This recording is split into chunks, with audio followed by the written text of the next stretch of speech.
अरे 340 कोटी तुमच्या बापाच्या घरचे आहेत, त्याला स्थगिती. आता पालकमंत्र्याच्या कामाला मुख्यमंत्र्याकडे तक्रार करून स्थगिती आणली. उद्धव सरकार होतं तेव्हा मी वारंवार पाठपुरावा केला, परंतु शेवटपर्यंत 1 रुपया पण त्यांनी दिला नाही. 2 आमदार खासदार या दोघांनी नेमकं आपल्या जिल्ह्यासाठी काय केलं सांगावं ना. काही लोकांचा याच्यामध्ये राजकीय स्वार्थ होता, इतर काही स्वार्थ होता, त्यामुळे त्यांनी आडकाठी आणली. झारीतले शुक्राचार्य कोण आहेत तुम्हाला माहिती आहे. शहरातील विकास निधी अडवला असा आरोप केला जातोय. नेमकं आता काय परिस्थिती आहे? विरोधक जे बोलतात ना ते एकतर खोटं आहे सरळ सरळ, आणि मी त्यांना वारंवार म्हणतोय की तुम्ही विकासावर बोला. 2.5 वर्ष सत्तेत तुम्ही होता तेव्हा कुठल्या मोठ्या योजना, कुठला मोठा निधी तुम्ही धाराशिवला आणला ते सांगा. आणि आम्ही जे करतोय ते आम्ही सांगतोय, आम्ही करणारे आहोत. आणि हे विरोधक नुसतं टीका करणारे आहेत. त्यांची सत्ता होती 2.5 वर्ष, तेव्हा धाराशिवला आपण जंक्शन करायचं ठरवलं होतं रेल्वेचं. सोलापूर, तुळजापूर, धाराशिव अशी रेल्वे मंजूर झाली होती. रेल्वे ट्रॅकचं काम मंजूर झालं होतं. निम्मे पैसे हे राज्य सरकारने द्यायचे होते. उद्धव सरकार होतं तेव्हा मी वारंवार पाठपुरावा केला, परंतु शेवटपर्यंत 1 रुपया पण त्यांनी दिला नाही. आता शिवसेना जय भवानी जय शिवाजी हे घोषवाक्य वापरते. आपल्या कुलस्वामिनी, महाराष्ट्राची कुलस्वामिनी आई तुळजाभवानीच्या मंदिरासाठी आणि तुळजापूरसाठी मी निधीची विनंती केली होती, उद्धवजींकडे केली होती. शेवटपर्यंत त्यांनी 1 रुपया दिला नाही. मग मी दुसरी विनंती केली की ठीक आहे, मी केंद्राकडनं पैसे आणतो, तुम्ही फक्त आराखडा मंजूर करा. तरी देखील त्यांनी मंजुरी देऊन आराखडावरती पाठवला नाही. दुर्दैवाने त्या 2.5 वर्षात रेल्वेचंही काम होऊ शकलं नाही आणि मंदिराला किंवा तुळजापूरला 1 रुपयासुद्धा या माध्यमातून मिळू शकला नाही. आता या कालावधीमध्ये या 2 आमदार खासदार या दोघांनी नेमकं आपल्या जिल्ह्यासाठी काय केलं सांगावं ना. रेल्वेसाठी काही हालचाल केली का? तुळजापूरसाठी काही हालचाल केली का? कौडगावच्या MIDCसाठी एखादी बैठक लावली का? काय केलं नेमकं? बोलायला काही नसल्यामुळे हे सांगितलं जातं. आता जो स्थगितीवाला विषय ते 140 कोटी आणले कुणी? खरं तर नगरोत्थान योजनेच्या माध्यमातून तुळजापूर आणि नळदुर्गला साधारण 150 आणि 100 कोटी असे 250 कोटी रुपये मंजूर झाले. तिथल्या निविदा झाल्या. काम आता 70% झालं आहे.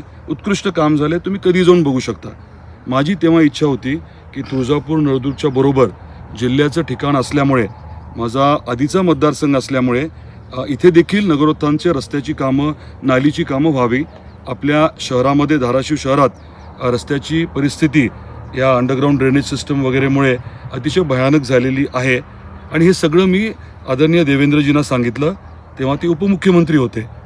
संबंधित खातं हे मुख्यमंत्री एकनाथरावजी शिंदे साहेबांकडे होतं.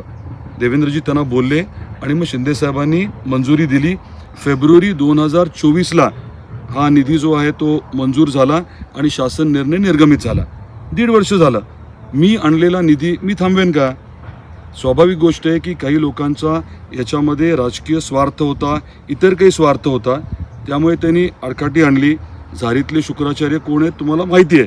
आता ऑपरेशन टायगरचं कालच पालकमंत्री महोदय बोललेले आहेत. त्यामुळे हे सर्व पाप करणारे कोण आहेत हे स्पष्ट आहे. मी निधी आणणार आहे, काम करणारा, मी सकारात्मकतेने राजकारण करतो, नियोजनबद्ध राजकारण करतो. विरोधकांनी सांगावं ना की धाराशिव शहराचा विकास आराखडा त्यांनी काय तयार केला आहे, त्याला किती पैसे लागणार आहेत, ते पैसे कुठून आणणार आहेत. सत्तेत असताना त्यांना काही करता नाही आलं, तर आता सत्तेत नसताना नेमकं काय करणार आहेत हे माझे प्रश्न आहेत. ह्याची उत्तरं दिली जात नाहीत. उगाचच माझी गाडी आणि घोडा काढला जातो, त्याला अर्थ नाही ना. जनतेला काय पाहिजे? रस्ते व्यवस्थित व्हावे, पाणी पुरवठा व्यवस्थित व्हावा, साफसफाई असावी, त्या कचऱ्याच्या बाबतीमध्ये काहीतरी व्हावं हे अपेक्षित आहे. आणि ते करण्याची पूर्ण क्षमता भारतीय जनता पार्टीमध्ये आहे. आम्ही स्पष्टपणे जनतेला शब्द दिला आहे की काय काय करणार आहे. वचननामा आम्ही दिलेला आहे. आणि भारतीय जनता पार्टी ही केंद्रात सत्तेत आहे, राज्यात सत्तेत आहे. त्यामुळे धाराशिवच्या जनतेला स्पष्टपणे आता माहिती आहे की आपल्याला जर मोठा बदल करायचा असेल, मोठा निधी आणायचा असेल, विकास कामं करून घ्यायची असतील तर भारतीय जनता पार्टीच योग्य आहे. 2 तारखेला मतदानातनं ते स्पष्टपणे व्यक्त होणार आहे आणि 3 तारखेला निकालातनं ते आपल्याला दिसणार आहे. दादा आहेतच, परंतु या नगरपालिकेच्या निवडणुकीदरम्यान शिवसेना आणि भाजपमध्ये जुंपली होती, ते आता मिटलंय का? नेमकं काय सुरू आहे? या बाबतीत काल पालकमंत्री महोदयांनी स्पष्ट केलं आहे की धाराशिव शहराच्या निवडणुकीच्या बाबतीत नगर परिषदेच्या नगराध्यक्ष पदाच्या ज्या भारतीय जनता पार्टीच्या उमेदवार आहेत त्यांना शिवसेनेचा पाठिंबा राहील. म्हणजे शिवसेनेचे जे नेते कार्यकर्ते आहेत धाराशिव शहरातले हे सर्वजण नगराध्यक्ष म्हणून नेहा राहुल काकडे या ताईंना मतदान करा, कमळाला मतदान करा असं आवर्जून सांगणार आहेत. त्याबद्दल मी मनापासून पालकमंत्री महोदय आणि शिवसेनेचे आभार मानतो. आणि यातनं स्पष्ट होतं आहे की जे काही थोडंसं मागे पुढे होतं, कारण कार्यकर्ते असतात, त्यांच्या आकांक्षा असतात, अपेक्षा असतात, त्यामुळे थोडंसं मागे पुढे झालं. परंतु युती म्हणून शिवसेना आणि भारतीय जनता पार्टी हे नॅचरल अलायन्स आहे आणि नॅचरल अलायन्स असल्यामुळे जे काही थोडेसे विषय होते ते क्लिअर करून आता आम्ही एकत्रित ताकदीने काम करायचं ठरवलं आहे. नळदुर्ग असेल किंवा धाराशिव असेल, विरोधक मंत्री उमराजे आरोप करत आहेत की राष्ट्रवादी जी आहे ती निवडणुकीत भाजपला जिंकवण्यासाठी मतविभाजनासाठी उभारली का? आतून काय असं ठरलंय का? काय ह्या आरोपाकडे कसं पाहता?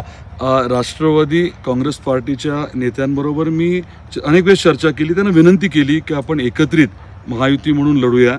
परंतु त्यांचं म्हणणं होतं की त्यांच्या स्थानिक कार्यकर्त्यांची प्रबळ इच्छा आहे की आम्ही वेगळं लढावं आणि त्या अनुषंगाने ते लढत आहेत आणि पुढे आता आपल्याला रिझल्टमध्ये कळेलच.